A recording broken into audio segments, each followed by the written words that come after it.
Hey everyone, welcome back to Steven Inks. My name is Steven. I like to use fountain pens to make pen and ink art. It's summertime, it's a beautiful day, I got a haircut. Let's talk about pens. Today's video is about a subject that I've been curious about for some time. Recently on this channel, I reviewed the most expensive pen I have ever bought, which is the Lamy 2000. And that caused me to wonder, what is the cheapest pen I can buy and still have it be a good fountain pen? So in the vein of that, today I'm going to be looking at the Jinhao Shark, which I bought in a pack of 6. And at the price I bought it, puts it at about $2 a pen. So that's a very cheap fountain pen. The question is it a good fountain pen? And I hope it is, because I am going to be doing a giveaway at the end of this video. So stay tuned to the end to see what you can do to get one of these Jinhao Sharks mailed to you. We're going to do a lot of stuff today. We're going to look at the pen's parts. We're going to fill it with ink, try some lines out, see what we can do with it, and then I'm going to draw for you guys. Let's get started. Looking at the pens, they came, I'm going to show you all of them, and then I'm going to focus on just one for this review. They came in these little kind of velvety cases. You can see there's a little flap. It doesn't appear to put the cap in, but it's kind of nice. These little sharks are poking out the side here. And so there's a little bit of protection there. And it came in a pack of 6. And you can see the colors here. There's sort of a magenta and a pink, a light blue, purple, a green, and a white. And I'm going to take the rest of these away for the rest of this review, because this is the guy that I'm focusing on right here, this white one. So it does come with that little case right there, and looking at him up close, it's a very cute design. I can feel like it definitely feels like it's light plastic. It's you know, made of the cheapest materials possible. This pen cost less than $2. So they did cut corners, but I don't know, the design is appealing. It doesn't feel too cheap. It's got a nice little molded grip. I guess some people don't like that very much, but personally I tend to hold my pen in a way that accommodates a grip like that, so I don't mind it. Taking the cap off. It's threaded. There's no slip and seal type mechanism in there, but that also can make it sturdier, because if those things crack and they're the reason that it holds the cap on, you can end up with some problems. So I don't mind some threaded cap there. Comes a little, this obviously this is removable sticker. Okay, and then looking at the little tail end, comes off. They're a matched pair here. Comes with a little converter. Looking at this, it definitely is pretty cheap looking, but it does work. It's smooth and it's free. How are you going to complain about that? There we go. And yeah, here's the section. It's translucent. And well, this is a first. The nib actually, which by the way is a Jinhao fine. It's got the stamping and everything on there.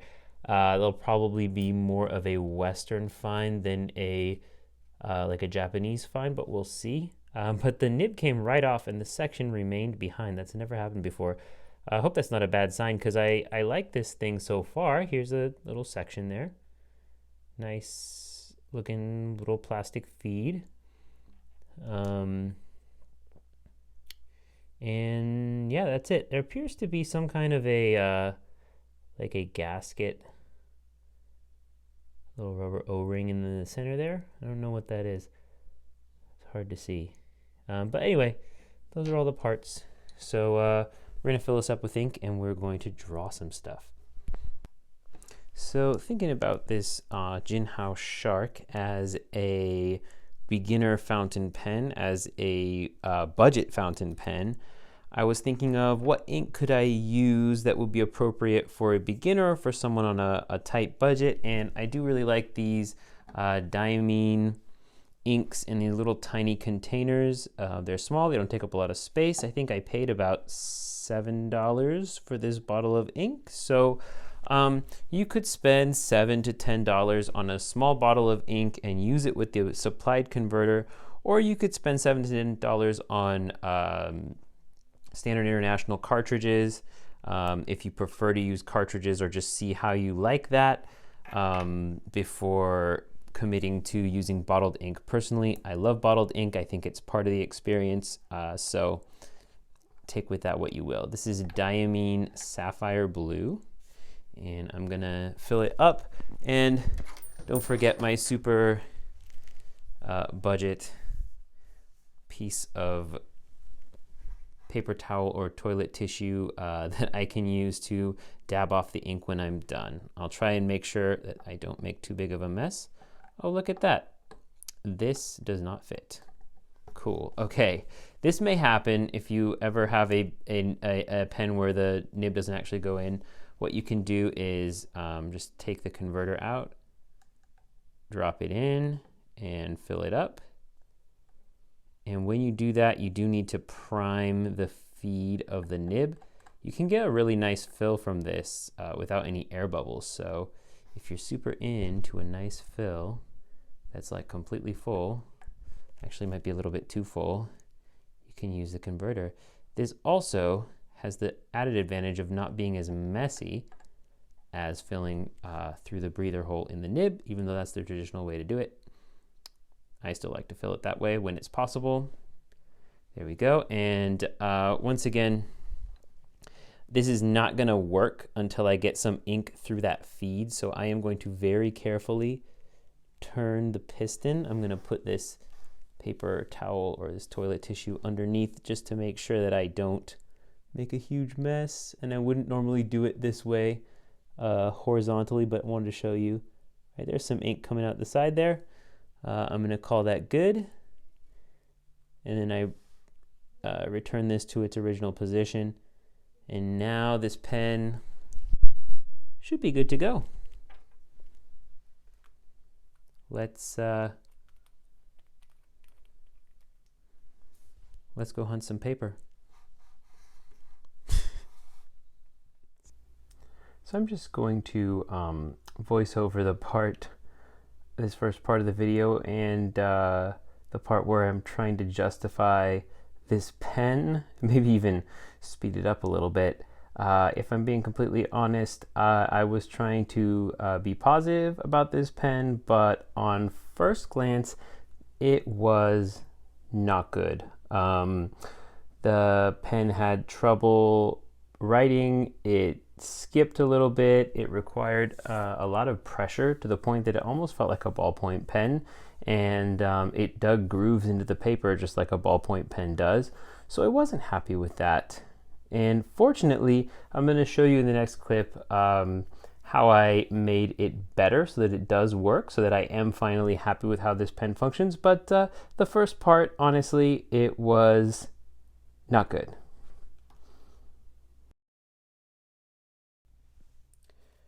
So after experimenting with this pen for a while and finding that the nib did not give me what I wanted, here's something I did. I ended up taking out my set of brass sheets and running them through the center of the nib just to kind of widen the space to give a little more ink flow. And I also used some of the finer parts of my my set of micro mesh, which I'll put links in the video for what I did. And there's a video on how I use these things on my Platinum Preppy on this channel, so you can check that out. Basically, I did a little nib maintenance, and I think what you'll find now is that the pen operates just a little bit better than it did before. Oh yeah, when you're posting this pen, make sure that the fin is on the opposite end of where your hand rests, because that is uncomfortable. But okay, so this is what this gives me now. This is a no pressure line, just like how I would normally do hold my fountain pens. With a little bit of pressure, I can get even a deeper, kind of darker line. So there we go. More points against this Rendr Sketchbook. I can barely hold these pages open. I actually have it weighted down with a laptop over here to keep them down, and if I move my hand up, the pages are like cardboard. Anyway, I also, since I've had the time to really revise this nib, and it does function better now. It's a lot more smooth, a lot more consistent, but it doesn't say much for the value of your pen if you have to have a $2 pen, and then you need $10 to $12 worth of supplies to make it function properly. But oh well, I knew what I was getting into when I bought this thing. Anyway, some art advice for you guys. I'll do a little tip. Pay attention to line weights. So line weight is something that can really enhance your drawings. If you look at it, like imagine, so this pen has its forward writing. You can get a thicker line. If you want a thinner line, reverse writing also works, and you get a very thin line here. It's a little bit dry, so it probably will run out of ink if you keep writing reverse, but if you give a few lines with forward, that ink flow comes right back. So I have the option of showing you something. Now, you can draw with very thin lines with this reverse writing. Just, for example, I'll draw a box. And there's nothing wrong with this box. It's just a box, right? And you could draw a thick line, another box with a thick line, and again, there's nothing wrong with this box. It's simple, it's nondescript, it doesn't draw attention to itself. But to really make it pop, what you could do is have the outside edges of the box that form the silhouette of the box have a heavier line weight. That's this thicker line. And the inside of the box have a thinner line like this. This is something I discovered through my love of comic books. This is not, of course, what reality looks like, but our brains are really good at forming a hierarchy of importance. So a nice thick line on the outside helps our brain establish that this shape, aka the outline of the shape, is more important than the details in the middle. And I don't even need to draw those as complete lines. I can even draw them kind of broken up. It's another way to show line weight. So looking at the two of these, the one, and you can judge for yourself, but to me, the one that's more dynamic and interesting looking would be this one that has thicker lines on the outside. A heavy line weight is another way of saying it, and a light line weight, thinner lines on the inside. So that's a stylistic choice, of course, but something that's really helped me out. All right, let's do a bigger drawing with this. Considering what this pen is and what it looks like, let's do something really silly. All right, so thanks everybody for your feedback on including pencil, the pencil portion of my drawing in the video. I never know what people want to see and what they're interested in. I'm more than happy to share ideas about my process and what it takes me to create a drawing to do. Just having a little bit of fun with this one, came together really quickly and nicely. I'm thinking probably in the future I'll do a video where I explain my whole process from coming up to the idea to thumbnail sketches, composition, and all that stuff. If you guys are interested in hearing about it, I would love to share that with you. But let's talk about the pen.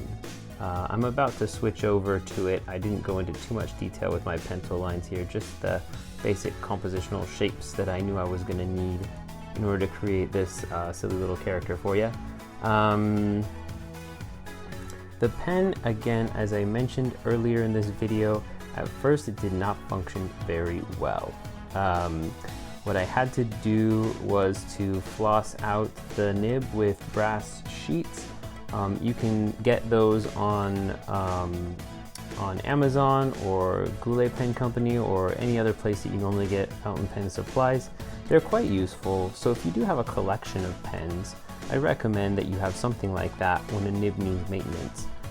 It's hard to justify buying this pen and then buying brass sheets to fix the nib of the pen, because that's just an extra expense, and the point of this pen was to have a nice functioning fountain pen that is cheap.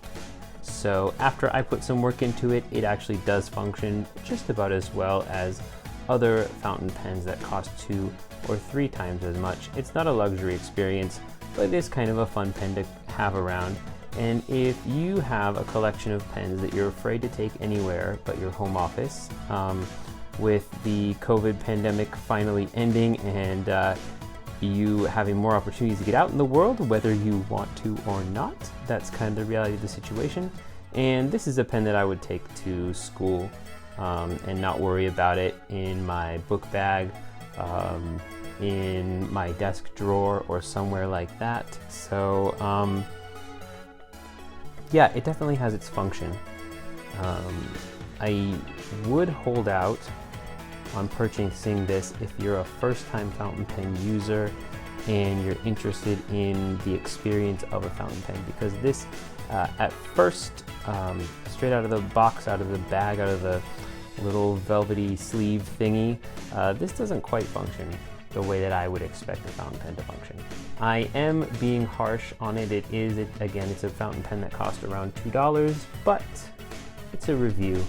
Have to give my honest opinion. Currently, as it is right now, it works. It's good. I like it. I would recommend this pen. Unfortunately, this pen is not the pen that you get when you receive it. You have to do some work to get that. I am, however, planning to do all of the work that I did on this nib for the pens I'm giving away for the giveaway that I'll be talking about a little more towards the end of this video. So if you want to get one of these Jinhao Sharks, I think participating in the giveaway will be a great place to do that, because you're going to get something that functions the way it's supposed to function. Isn't that nice? I don't have much else to say here, so just going to let you guys watch to the end of the drawing. I hope you enjoy it.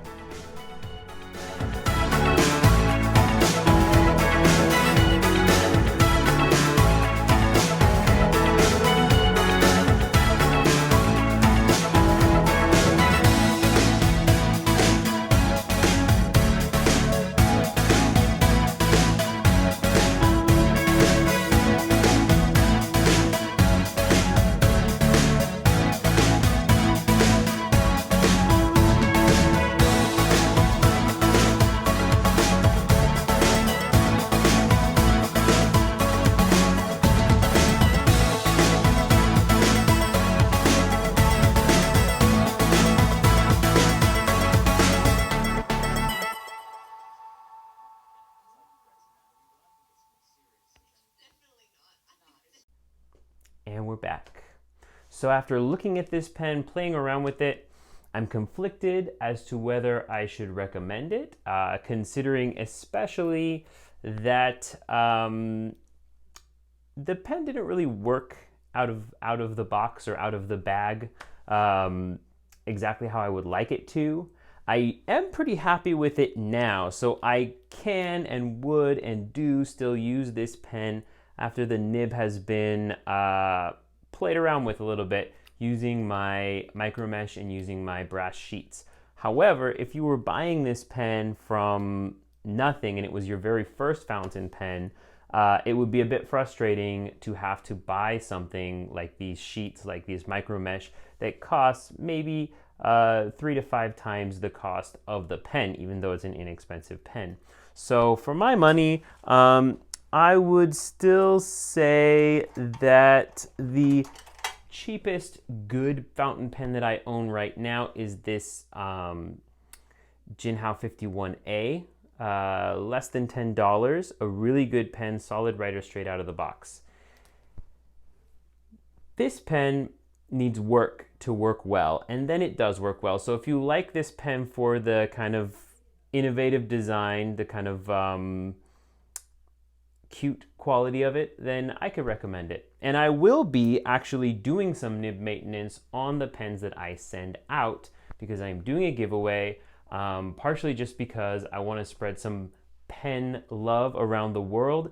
Also because we passed 400 subscribers on this channel. I love this community, I love you guys, and I'm gonna send you a pen. I'm gonna be giving away 2 of the pens that I received in the pack. I'll let you decide the color, whoever contacts me first. All people who comment below will be eligible as long as you're a subscriber to my channel. And the question I would like you to answer in order to be eligible is, what is the cheapest fountain pen that you own and like? Leave that comment below, and I'll be notifying the winners within 3 days of the posting of this video. All right, good luck and thank you so much.